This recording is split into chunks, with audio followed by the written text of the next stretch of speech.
Tinker Bell and the Great Fairy Rescue. A magical story of friendship, courage, and a summer no one would ever forget. Chapter 1, A Summer to Remember. It was a warm summer day in the English countryside. The grass danced in the breeze, the flowers reached up to kiss the sun, and a sparkling river curved like a ribbon across the meadow.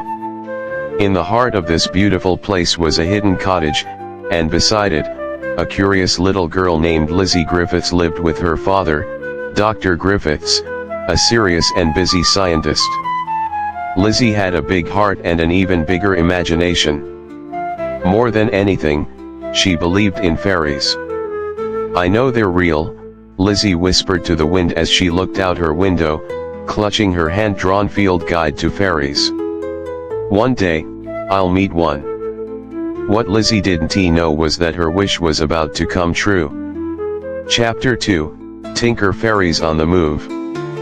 Far away, in Pixie Hollow, the fairies were preparing for summer. Every season, a team of fairies traveled to the mainland to help bring the magic of nature to the human world. Flowers had to bloom, breezes had to blow, and sunbeams needed a touch of sparkle.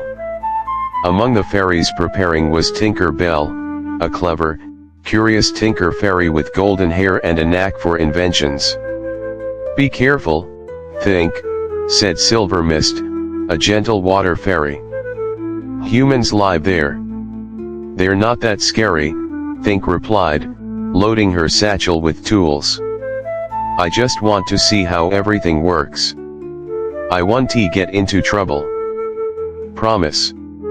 With a sprinkle of pixie dust, the fairies soared off toward the mainland. As they flew, Tink's eyes sparkled with excitement. Chapter 3, A Fairy's Curiosity. The fairies set up camp in the meadow near Lizzy's house. Their mission was to prepare the area for the summer. Tink, however, couldn't help but explore beyond the camp. As she flew over a small footbridge and into a clearing, she spotted something incredible: a tiny, homemade fairy house. It had windows made of sea glass, a little roof of leaves, and a tiny wooden door. There was even a sign, "Welcome Fairies." "Someone made this for us," Tink gasped, landing in front of it. "How wonderful." She opened the door and walked in, admiring the cozy setup inside. What she didn't see was Lizzy approaching, holding a tray of sugar cubes and honey. When Lizzy saw movement in the house, her eyes went wide. "I knew it!" she cried softly. "A real fairy." Startled, Tinker Bell tried to fly away, but her wings were damp from the drizzle outside. She fluttered but couldn't escape. Lizzy gently cupped her hands and caught her. "I won't hurt you," Lizzy whispered. "You're the most amazing thing I've ever seen." Chapter 4, Trapped in the Cottage. Lizzy brought Tinker Bell inside her house and placed her gently on the desk in her room. The room was filled with sketches, feathers, stones, and notebooks. Lizzy was careful and curious. She spoke to Tink, asked her questions, and tried to understand her. "I wish you could talk to me," Lizzy said. "All right." Tinker Bell, resourceful as ever, pointed at a pencil and began scribbling. Lizzy's eyes lit up with joy. "You can communicate." Over the next few hours, Tinker Bell and Lizzy shared stories. Lizzy showed her drawings and told her about how her father didn't believe in fairies. "He says science explains everything," Lizzy sighed. "But I know there's magic in the world." Tinker Bell felt a pang of sympathy. Lizzy reminded her of herself: curious, kind, and misunderstood.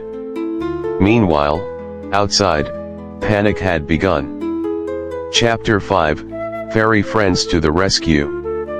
Back at the fairy camp, the fairies realized Tink was missing. "She's never late," said Rosetta, the garden fairy. "She's in trouble," said Vidia, the fast-flying fairy, trying to hide her concern. The fairies decided to search for her. Vidia flew faster than lightning, scanning every tree, flower, and raindrop for any sign of Tink. Soon, she saw Lizzy's cottage and the tiny fairy house nearby. She went in there, Vidia muttered. "Oh, pixie dust." She returned to the others. "She's been taken by a human." The fairies gasped. "We have to rescue her," said Silver Mist, "before it's too late." Chapter 6, A Secret Friendship. Inside the cottage, Lizzy and Tinker Bell had become fast friends. They played with colored thread, danced to music, and laughed together. "Do you have a family?" Lizzy asked. Tink nodded, drawing tiny pictures of her fairy friends. "I wish I had friends like that," Lizzy said softly. That night, Lizzy kept Tink safe in a small lantern house with air holes and soft leaves. "I wish I could show you to Daddy," she said. "Then he'd believe me." Tinker Bell's smile faded. She didn't want to be part of a science experiment. The next morning, Lizzy tried to tell her father about the fairy. He smiled kindly but didn't listen. "Fairies aren't real, darling," he said. "Focus on your science." Lizzy clenched her fists. "But I have proof." She ran upstairs, and that's when disaster struck. Chapter 7, Vidia's Sacrifice. The fairies had reached the cottage and were watching from a windowsill. They saw Lizzy open the lantern and show her father the empty space Tinker Bell had flown off.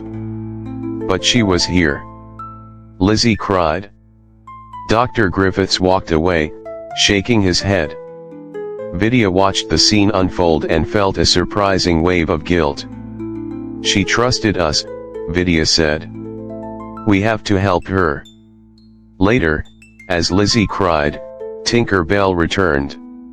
She hugged Lizzy gently and gave her a new idea. They worked together, creating a new field journal of fairies, filled with detailed notes and labeled sketches Tink helped her make. It was amazing. Meanwhile, in an act of surprising bravery, Vidia stepped into the lantern herself, planning to trick Dr. Griffiths into believing she was the fairy. But he saw the movement and captured the lantern. He thought he'd caught a rare insect, but he had unknowingly taken Vidia. Chapter 8, The Great Rescue. When Tinker Bell found out what happened, she was horrified. He's taken Vidia. With Lizzy's help, she crafted a plan. They would rescue Vidia from her father's lab before he locked her away in a specimen jar. Lizzy tiptoed downstairs with the fairies hiding in her pockets. The lab was quiet until a loud clang echoed. Dr. Griffiths entered the room just as Tink and the others tried to open the lantern. "Lizzy, what on earth?" "I need you to see something," Lizzy said bravely. "Really see?" As she opened the lantern, Vid burst out and flew in front of his face. Behind her, a dozen glowing fairies hovered like fireflies. Dr. Griffiths blinked. "Good heavens!" Lizzy stepped forward. "They're real. Just like I told you." Chapter 9, A Summer of Belief.